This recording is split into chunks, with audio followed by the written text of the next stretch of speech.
Hello, my peoples. Black Rose here. I just uploaded a video, but I'm like extremely bored and I have to do them really short. So, because YouTube won't let me do anything over 15 minutes, because every time I do try to get it activated, it gets confusing and I mess up and stuff. So, yeah. Um, Neutral Party, Chapter 7. Hope you guys like it. I think. Yeah. Chapter 7. God, I can't talk today. Goodness. Curse warning, just, you guys should know this by now. It's Flowerfell. Fell. Fell as in underfell, but with flowers. Just, yeah. Just, just a curse warning. And no, I don't know how to bleep them out, so, sorry. And I don't want to replace them because it makes the story sound weird. Trust me, I know. Without the wind and the snowflakes, the cold climate was actually somewhat bearable. You trudged along, still shivering and quaking like a chihuahua. I love that word. Just the way it's spelled is so funny. Anyway, Flowey whispered words of encouragement as he hid inside your cardigan, feeling warmer and safer than you did, but he was your new friend, and he did help you get away from Toria without killing her.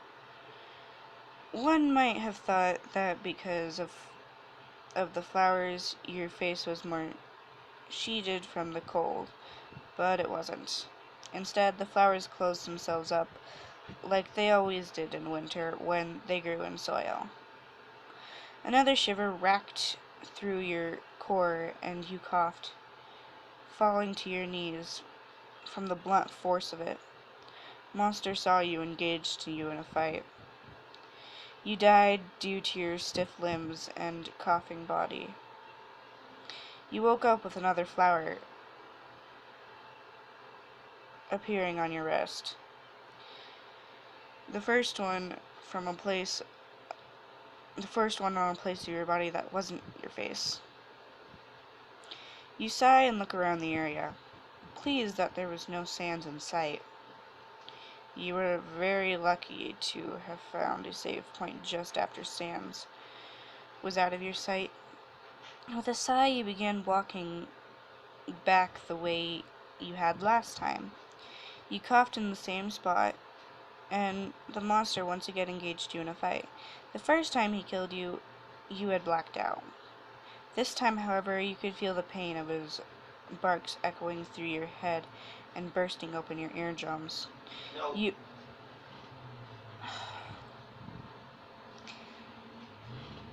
Sorry about interruptions.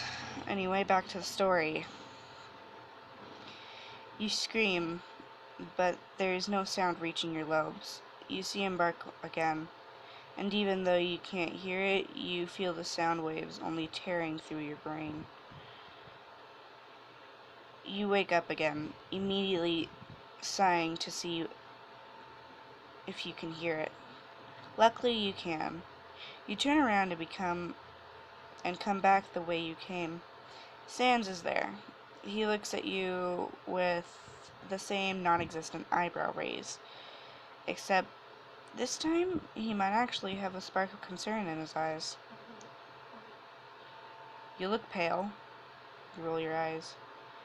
You were cut off with the violent cough, which seemed to come no matter what you did, and fell on your knees. Observant. You whimper as you hold a hand to your mouth. Sweat dribbles down your cheekbone, and you notice how your body feels hot and cold at the same time. You cough once again and feel your lack of food rising in your throat. Swallowing, you force it back down. Frisk? Flowey pokes his head out. pokes his head out to check on you, but there is nothing that he can do. All the flower does is stare at you with wide eyes and a gaping expression. What's happening? You stand up shakily. Nothing. Come on. You trudge back to the ruins, hoping that if you beg long enough, Toriel might let you in. This time, Sans does nothing to stop or help you. He looks at you as though he has seen this before, but you doubt he could have. As far as you knew, only humans got sick like this. And the only human down here was you. You stood by the door, banging on it and shouting through your hacking fists. Your quick fixes to your nausea eventually failed, and soon you were throwing up into the snowy bush beside the doors. You aimed away from the camera, wondering why it was there, but not wanting to damage the equipment. You needed help, but it appeared that Toriel wasn't listening. Sans' words echoed in your head as you turned around, finding him still in the same spot and staring at you. In this world, it was kill or be killed. You didn't think that sentence was completely true, but it wasn't completely false either. In this world, it was survive or die. No one was going to help you. In fact, pretty much anyone else was going to do the opposite. But all you had to do was survive. You couldn't rely on anyone, not anyone but yourself. You made your way past Sans and you made your way past Sans and back to the dog who had killed you twice before. He tries to bark at you again, but you see his sound waves bouncing off the ground and you dodge, Flowey keeping his eyes out for you. Just as he did back when you were sparing and running from Toriel. He helps you in more than a few tricky situations. And eventually the two of you make